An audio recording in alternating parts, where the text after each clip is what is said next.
I really thought that this wasn't going to blow up when I first saw this, but it has, and it's Valentine's Day, kind of feel like having some fun, so let's talk about it. But I'm talking about this screenshot right here. If you've been on Twitter at all this week, it's blown up, within like the last 4 or 5 days. It's so odd because people were really backing this, and I don't know why because it's not any more legit than other leaks that we've seen in the past that were fake. So, yeah, what's up? My name's Dynasty, and this roster leak is not real. It's not real. Not too sure why people are taking the words here as Bond, but they are. And pretty much, in case you've missed it, somebody went over on 4chan and posted this, and since then, it says here it got posted last month. But for some reason, all week, this is all I've seen, all I've been sent. A lot of you guys are believing it, asking for my thoughts and opinions, my insights on this, and it's not real, guys. It's not. So without further ado, let's go ahead and read this. If you guys don't want to read this, you can just click off the video. If anything groundbreaking happens, trust me, it'll be here on the channel. But this ain't it, Chief. This just ain't it. This ain't real. So it opens up by saying, with the first pack being almost complete, which of course spawn dropping next month, cannot wait. I've decided to give out some information I heard a few months back from a member of the dev team that was backed up by a gaming journalist that I correspond with.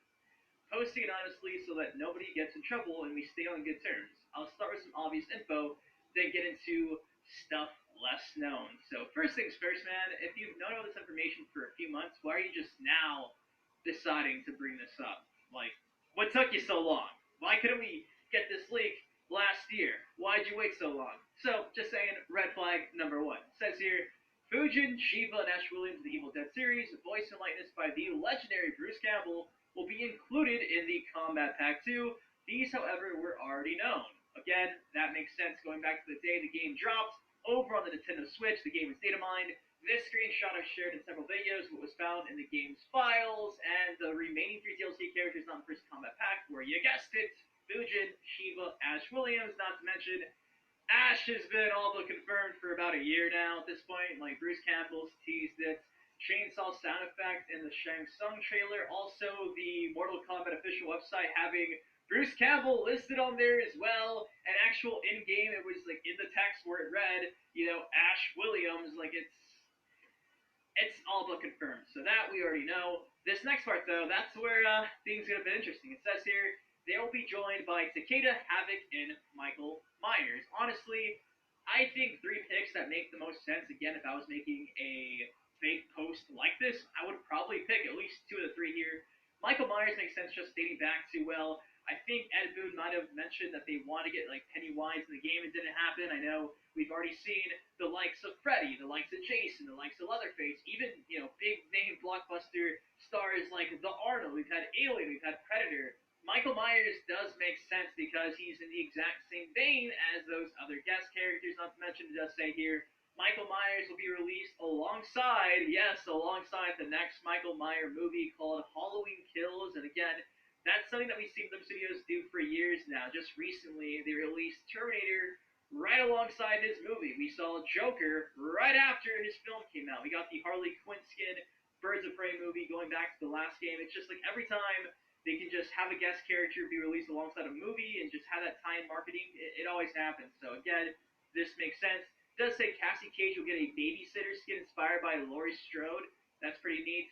But going back to like Havoc and Takeda, Havoc makes sense too because, I mean, I know for me, what I've seen lately, there's been like a lot of fan love for Havoc. I know back in the Mortal Kombat X comics, I loved his character arc in there. It was a shame he wasn't in Mortal Kombat X. A shame he wasn't in Mortal Kombat 11. I've been clamoring to see him for a long time, and I know a lot of you guys have as well. Out of every character in the 3D era that can be saved, Havoc is the one I think with the most potential. Not to mention he's been featured in several different character endings. I think going back to even Mortal Kombat 9, Mortal Kombat X, and even recently Joker's ending in Mortal Kombat 11. So trust me, Havoc makes sense. He already had a very strong chance to be in the Combat Pack 2. He still might, but that doesn't mean that this leak is real. It just doesn't. As for Takeda, honestly, out of all the combat kids, I feel like Takeda had the most potential alongside Cassie Cage, and I was kind of bummed to see that he wasn't included in MK11.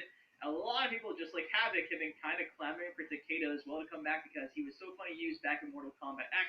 And I mean, it makes sense. He's a new character. We could use him because he's mentioned in several intros already with Jackie, so I can see where that would happen. So honestly, those three picks aren't too bad. It does kind of make sense, but the fact that it's in this 4-channel leak does not mean it's going to happen.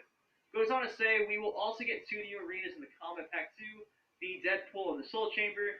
Second pack's release schedule will take us into 2021. Again, that makes complete sense. Deadpool and Soul Chamber were already found in the game's source code. Shout out my buddy the Finny who found this, and that's happening. That's a thing.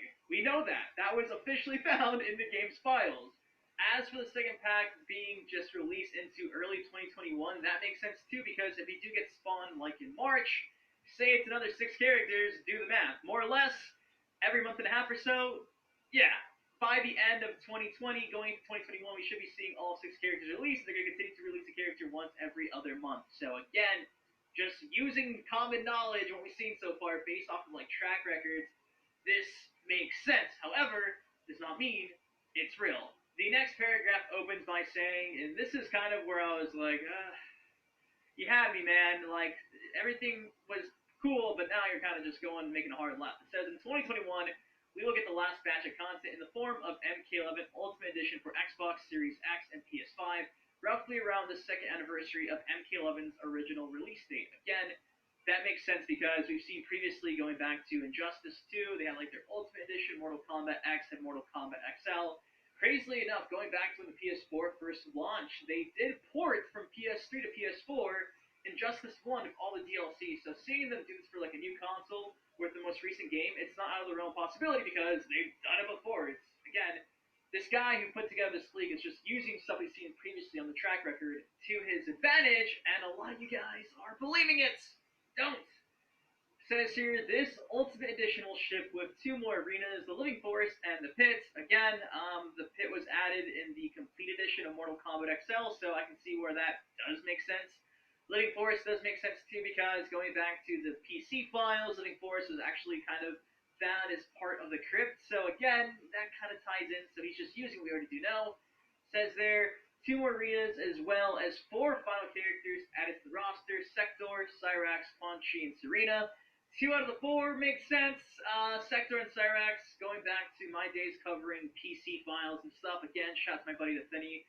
Over on the PC side of things, he did find in the PC files one of the Cyber Ninjas actually had a brutality with its name on it, and it couldn't be executed, but it was there as like a animation, I think, but like he couldn't perform it just yet. So that was leading many to believe that wow, they actually could be in the future DLC characters. Why else would they have this brutality script just listed there in the files? So again, that makes sense. They already do have these amazing models.